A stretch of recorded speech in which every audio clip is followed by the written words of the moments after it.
이리오너라 이리온.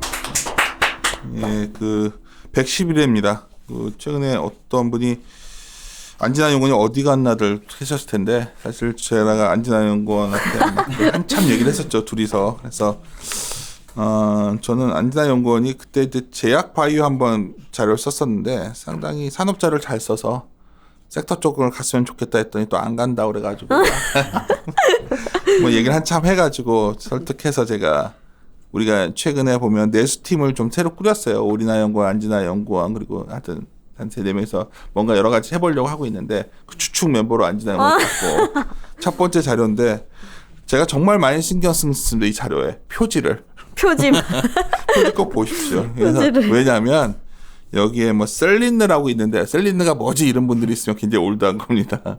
그리고 여기 여러 가지 럭셔리 브랜드들, 그리고 사실 여기서 정말 하고 싶었던 얘기는 리세일 시장. 네. 근데 아쉬운 게 국내에 이런 기업이 없더라고요. 맞죠? 네, 국내도 점점 이제 커져가고 있는 상황이긴 생기겠죠. 하는데 이제 미국이나 유럽 쪽에서 좀 더 많이 발달해 있는 시장입니다. 그래서 이 자료에서 사실 리얼이라는 어떤 미국 기업, 네. 이 기업을 상당히 재밌게 좀 말씀드리려고 쓴 산업 자료에서 앞에 많이 했고, 뭐 루이비통과 LVMH라던가 뭐 여러 기업들도 있고 또 국내 의류회사들도 있고, 그리고 뭐죠 그 캐링인가 뭐죠 그게? 캐링 그룹이라고 이것도 럭셔리 그룹입니다. 그렇죠. 그런 것들도 거기가 그 우리 최강의 익텀스가 좋아하는 보르테가모인가? 캐링 그룹이 갖고 있는 대표적인 브랜드가 이제 구찌 있고요. 구찌가 한 63% 정도 차지하고 있고, 그리고 생로랑, 그리고 보테가 베네타 뭐 이 정도. 보테가 베네타인가? 네. 난 그거 뭐냐 했더니 그게 좋은 거라고 했는데. 보테가 베네타 있고요. 이제 기타 럭셔리 부분에 이제 밀레니얼 세대들이 좋아하는 발렌시아가 뭐 알렉산더 맥퀸 뭐 이런 명품은 내가 말만 걸면은 막 눈이 초롱초롱해지면서 계속 얘기해가지고 누가요? 제가요? 말이 멈추지라고 인사드려야 되는데 말만 보르테가 난 잘 이름도 못했는데 하면 맞지 막 말을 하니까 내가 팩트를 알았어요. 하여튼 그래요. 그럼 오늘 럭셔리 사라지지 않는 욕망, 오늘 어떻게 욕망. 표지가 근데 너무 이쁘네요. 표지가 예쁘죠. 그냥 강하게 떼는 거야. 잡지 같아요. 잡지 표지. 핑크빛으로 하자고 내가. 그래서 너무 엄청난 내가 이거 디자인 됐는데요. 그렇죠. 디자인 정말 나의 욕망의 장미 막 약간 이런. 이거 무조건 봐야 될 것 같은 딱. 제가 놀라운 거 얘기했는데 아까 무슨 얘기했냐면 우리가 인쇄를 찍어요. 꽤 많이 찍었어요. 네. 근데 떨어졌다는 거야 자료가. 내가 그래요? 황당한 거는 세미나가 아직 이렇게 많이 안 잡혔어. 내 기준에는 20몇 건밖에 안 잡혀가지고 뭐야 했더니 자료들만 가져가고 아직 세미나를 많이 안 잡으셨던데 세미나 많이 잡으십시오. 내용 재밌습니다. 그래서 오늘 들어보시고, 사실은 이 방송을 많은 매니저분들도 많이 들으셔가지고 의외로 나는 재밌더라고. 가보면 다시 한번 들으시고 그러셔가지고 오늘 얘기를 한 거 하고서 그날 질문 던지시면 더 재밌을 것 같고요. 먼저 인사드리도록 하겠습니다. 윤세 윤조입니다. 네, 섬유의복 안진아입니다. 네, 안녕하세요. 이리온 댓글 담당하고 있는 프로데클러 염승환 사장입니다. 네, 그 이제 댓글 중에 그 저번에 그 김세련 연구원 지금 거기 갔었잖아요. 신혼여행 가서 이제 그 자료 또 보냈다고 한번 언급하셨잖아요. 그래서 너무 열정적이어서 좀 좋았다는 좀 답변도 있었고요. 최경영의 경제쇼 출연하고 오셨잖아요. 근데 그 제가 댓글 달기 전에 벌써 이미 다 청취하신 분들 계시더라고요. 그래가지고 잘 들었다고 올려주신 분도 좀 계셨고, 어제 그 염동찬 연구원 이제 퀀트 자료 외국인 푸른 눈의 투자자 그게 상당히 내용 좋았다고. 내용이 굉장히 좋거든요. 내가 좀 아쉬운 게 좋은 내용인데 그러니까 많은 분들이 이제 일반 투자자분들이 저희가 이제 퀀트가 하는 게 무슨 실적 데이터도 보지만 외국인들을 추종하는 스타일, 기관을 추종하는 매매가 과거에보다 잘 안 맞는 이유가 뭘까? 옛날에는 기관 참여율이 높았는데 많이 떨어져 있어요. 그런 데이터를 쫙 보여줘요. 그래서 어떤 식으로 최근 외국인 유형은 어쩌면 패시브 펀드가 들어가는 외국인 스타일이 좋은 거고 뭐 그런 거 들어보시면 상당히 좋은 내용이거든요. 근데 제가 이제 문제는 그 녹음할 때 없었잖아요. 내가 그날 일정이 둘 다 꽉 차 있어가지고 딱 40분 비었을 때 한 거예요. 그리고서 바로 차 타고 나가야 돼가지고 내용을 막 급하게 해가지고 그게 좀 아쉬우니까 자료를 보시면서 나중에 뭐 그런 질문 주시면 좀 더 나중에 좀 더 자세히 그 데이터 만드느라고 되게 고생한 자료예요. 그 내용 들어보시면 아는데 그 수작업으로 다 만든 거니까. 물론 안진아 연구는 더 고생 많이 했어요. 아니. 그러면 우리 안진아 연구원의 욕망에 대해서 얘기해 보도록 합시다. 예, 시작하시죠. 네, 저는 이제 섬유오복 이닉 자료로 이제 럭셔리 산업을 주제로 썼고요. 사실 럭셔리라는 주제가 많이들 자료로 보셨을 테고 좀 더 식상할 수 있다라고 생각을 하실 수 있는데요. 저는 이제 럭셔리라는 큰 틀 주제 아래에서 이제 좀 소비 주체에 좀 초점을 맞춰서 좀 새롭게 재조명하는 자료를 냈고요. 럭셔리가 이제 뭐 과거의 연평균 뭐 키차트 위주로 먼저 설명을 드릴게요. 그래서 4페이지에 이제 그림 1번부터 보시면 사실 과거에 럭셔리 시장의 성장률이 좀 폭발적으로 성장했을 때는 한 10에서 15%의 성장률로 산업이 성장을 했었습니다. 2010년도 초반, 뭐 13년도까지는 그렇게 성장률이 유지가 되었었는데 지금 현재로서는 한 연평균 3에서 5% 정도로 떨어졌고요. 아이러니하게도 이 시장이 좀 개인의 중고 사치품, 이런 럭셔리 제품의 리세일 시장이나 이런 빈티지, 세컨핸드 시장이 좀 대체를 하고 있다라고 보여지고 있고요. 지난 3년 동안 연평균 한 9% 성장률로 이런 개인 중고 명품 시장이 좀 커져가고 있다라고 봐주시면 될 것 같습니다. 그래서 뭐 아무리 뭐 럭셔리 산업이 죽었다, 뭐 성장률이 예전만 못하다 하더라도 사실상 그림 2번, 3번 보시면 이제 MSCI 럭셔리 인덱스라던가 S&P 500 그리고 기준으로 2번 한 번이 어디에요 지금? 그 4페이지에 키차트 보시면 됩니다. 네, 키차트 위주로 빨리 설명드리려고요. 그래서 보시면 이제 MSCI 럭셔리 인덱스 뭐 월드 텍스타일 어페럴 럭셔리 구스 인덱스 보시면 거의 한 300% 정도 올랐고요. 그리고 S&P 500 기준으로 섹터별로 어닝을 봤을 때도 뭐 의류나 섬유오복 그리고 럭셔리 섹터 어닝들은 지속해서 증가하는 추세를 보이고 있습니다. 그래서 지수라던가 이익 모멘텀에서도 여전히 견조하고 좀 뒤쪽으로 좀 많이 넘어가서 134페이지, 135페이지 봐주시면 거기에 제가 대표적인 럭셔리 그룹들의 주가 히스토리 스탁 프라이스 차트를 넣어놨습니다. 그래서 보시면 이제 주가 추이라던가 왜 오르고 내렸는지에 대해서 좀 대표적인 것들을 정리를 해놨는데 여전히 뭐 화랑기 때보다 더 주가는 더 가파르게 상승하는 모습이고요. 근데 이게 작년에도 저 럭셔리 주제로 기업 분석이랑 이제 제가 매크로일 때 콜라보를 썼었거든요. 18년도 5월달에. 근데 그때도 이제 시장의 반응은 너무 올랐다. 이제 더 이상 끝 아니냐 이런 의견들이 많으셨는데 19년도, 20년도 갈수록 더 이제 올라오는 모습이고요. 중간이 없는 것 같아요. 아주 네. 싼 거 사거나 아주 비싼 거 사거나 그렇게 좀 소비의 양극화가 이루어지고 있다라고 봐주시면 될 것 같고 특히나 LVMH 같은 경우는 제가 여기에 해외 기업 실어놓은 거는 다 이번 상반기까지 실적을 다 업데이트 해놓은 자료입니다. 근데 LVMH는 이번 2분기 실적 발표할 때 보니까 영업이익 기준으로 사상 최대치 기록을 했고요. 이따가 얘기해요. 네. 한꺼번에 다 알려고 하지 마. 그래서 이런 럭셔리에 대한 수요는 여전히 좀 견조하고 다만 그 소비의 형태만 좀 바뀔 뿐 이 시장에 대한 산업에 대한 성장성에 대해서는 의구심을 안 가지셔도 된다라는 게 결론입니다. 네. 왜 웃는 거야? 아니 그냥 갑자기 끝나는 것 같아서. 다 한 거야 지금? 네, 다 했고요. 빨리 좀. 네, 그렇게 이제 봐주시면 되고 이제 산업의 성장성이 유효한 가운데 이제 소비 지역의 주체를 보면 뭐 잘 아시겠지만 여전히 중국이에요. 그래서 2018년도 기준으로 봤을 때 33%가 이제 중국이고 이제 미국 지역이 22%, 유럽이 한 18% 정도로 차지를 하고 있습니다. 그래서 2025년도 가면 중국인의 비중이 한 46% 정도까지 늘어날 것으로 추정을 하고 있고요. 중국의 명품 시장 규모는 한 1,760억 달러로 추정이 되고 있습니다. 근데 사실 2018년도에 좀 미중 무역 분쟁이 굉장히 좀 불거지면서 중국에 대한 경기 둔화 우려라던가 이런 경제 성장률이 좀 많이 꺾이는 게 아니냐라고 이제 일각에서 우려가 나오면서 이런 소비재나 사치재 시장도 좀 성장률이 둔화되는 거 아닐까라는 우려가 많으셨는데요. 그래서 이러한 것들을 좀 매크로 단 지표로 만들어 봤는데 밑에 차트 보시면 S&P 500 글로벌 럭셔리 인덱스랑 중국의 소비자 심리 지수를 같이 그려봤어요. 근데 여전히 뭐 미중 무역 분쟁이 불거졌을 때에도 소비자 심리 지수는 견조하게 상승하면서 이제 럭셔리 인덱스와 같이 올라가는 모습을 볼 수가 있고요.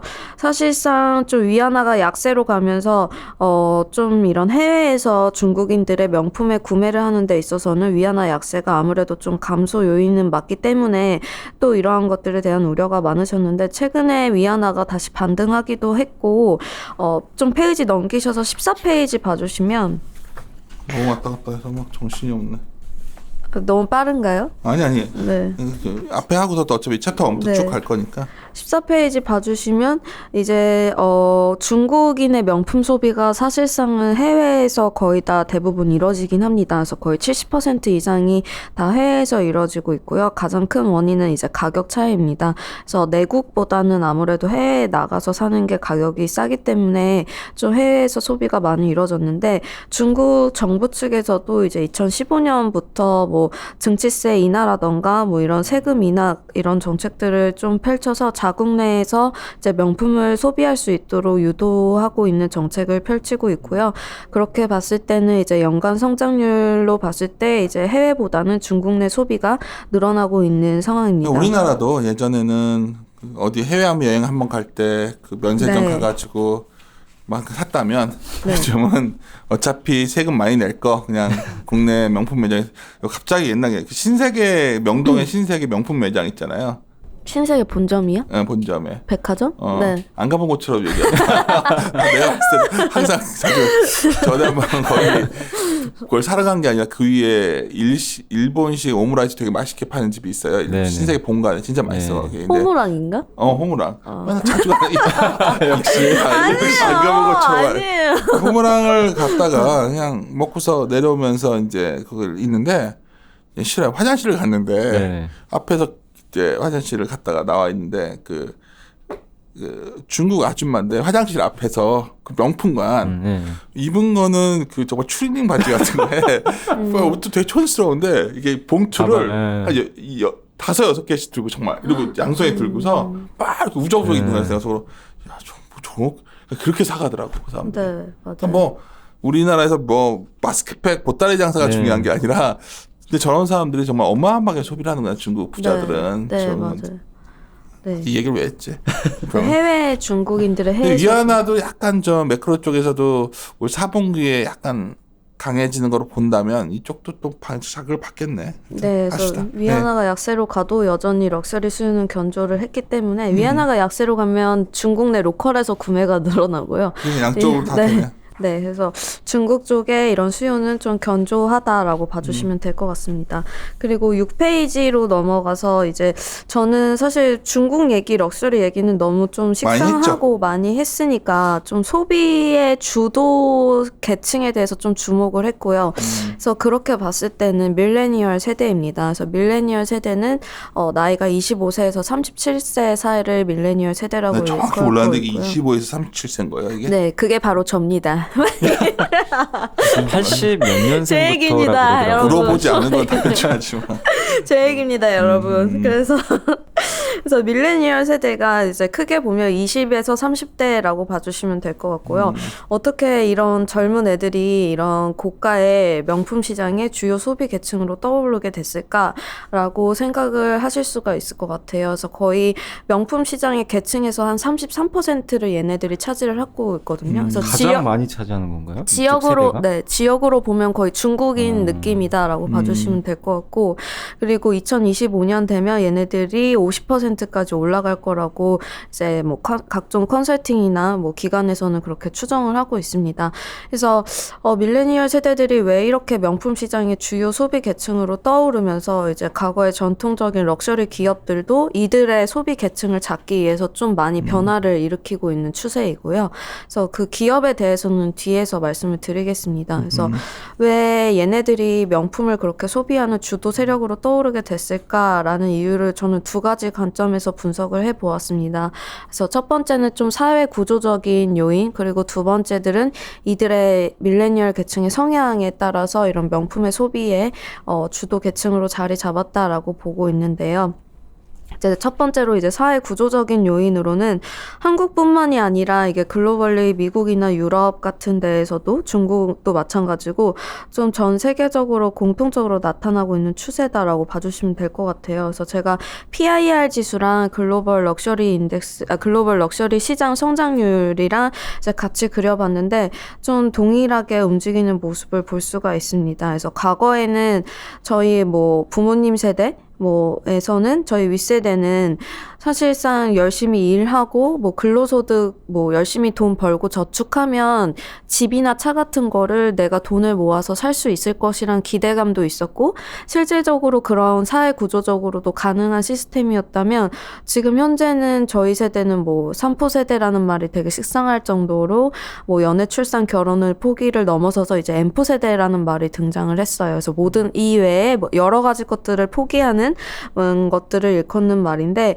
아무래도 이런 임금이나 열심히 일해서 버는 근로소득으로 이런 집이나 차 같은 자산을 내가 취득할 수 있을 것이라는 이런 희망이 좀 사라진 지 오래됐다. 그래서 임금의 상승 속도 대비 이런 자산의 가격이 너무 터무니없이 빠르게 치솟기 때문에 이제 이런 것들을 열심히 모아서 미래를 준비하고 저축을 하는 것보다는 그래도 꾸준히 현금 흐름은 들어오거든요. 매달 다달이 월급은 들어오기 때문에 그 근로소득으로 내가 가장 나한테 투자를 하고 뭔가 이제 만족감을 줄 수 있는 이런 소비나 나에 대한 투자로 이어지게 됐다라고 이제 보여지고 있고요. 실제적으로 그런 소비 패턴이 일어나고 있고, PIR이랑 같이 그려봤을 때도 PIR이 높아질 때 럭셔리 시장 성장률도 이제 같이 증가하는 모습을 볼 수가 있습니다. PIR이라는 게 주택지 관련 지표잖아요. 네. 보통 한국 PER처럼 네. 그런 걸 말하는 거죠.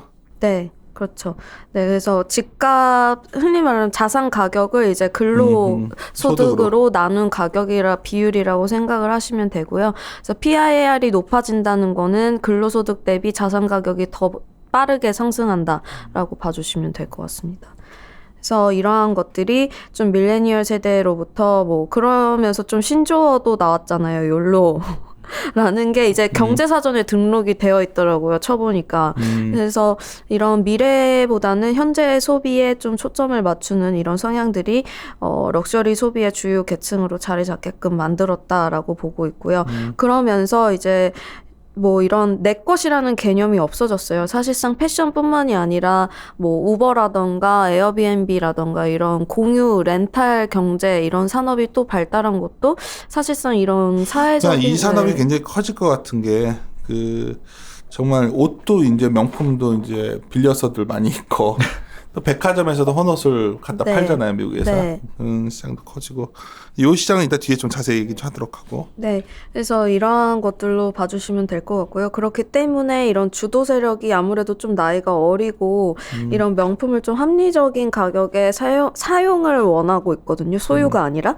그렇기 때문에 이제 금방 되팔고 빌려 입고 이러한 리세일이나 렌탈 그리고 구독의 시장이 커지고 있다. 그래서 이게 패션 업계에서는 요즘 가장 핫한 키워드가 리세일 그리고 세컨핸드 렌탈 서브스크립션이거든요.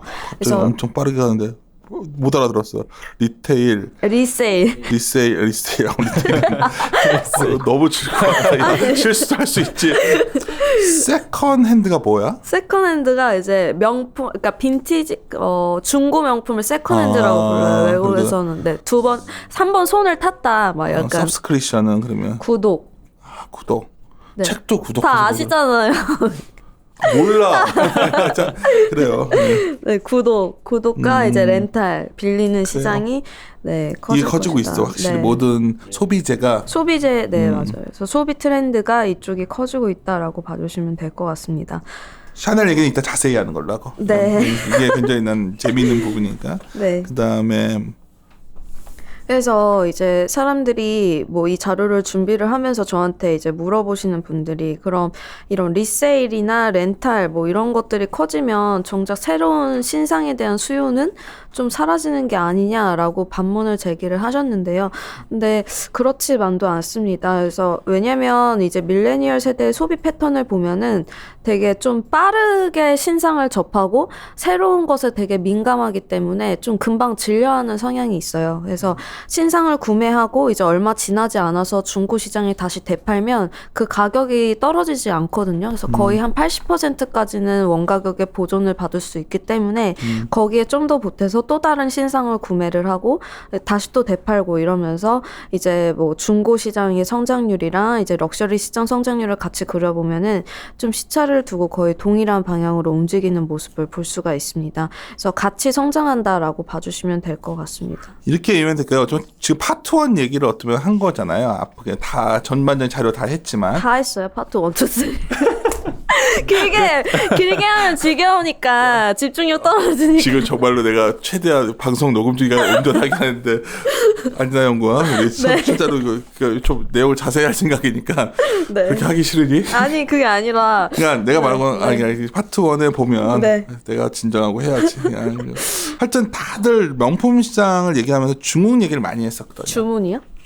중국. 아 중국. 네. 근데 언진아 연구원께서는 하여튼 어떤 M4 세대, 밀레니얼 세대 얘기하면서 결국 공유 경제라던가 렌탈, 리세일 뭐 이런 쪽을 좀 파고든 거잖아요. 네. 그래서 이제 나는 앞에서 좀 이걸 쭉 달았다 보고 있고 이 일반 청취자분들 많이 듣거든. 우리는 그 럭셔리 시장을 얘기를 많이 해왔지만 여의도에서는 네. 일반 청취자분들은 사실 관심이 적어요. 네. 왜 우리나라에 명품 업체가 없으니까. 그래서 네. 그 얘기를 이제 좀 더 들어가려고 하니까 네. 1부에서 이 정도로 마무리 짓고 네. 2부 본격적으로 더 본격적이요? 2부, 3부 다 할 거예요. 알겠습니다. 잠시 쉬었다 가겠습니다. 네.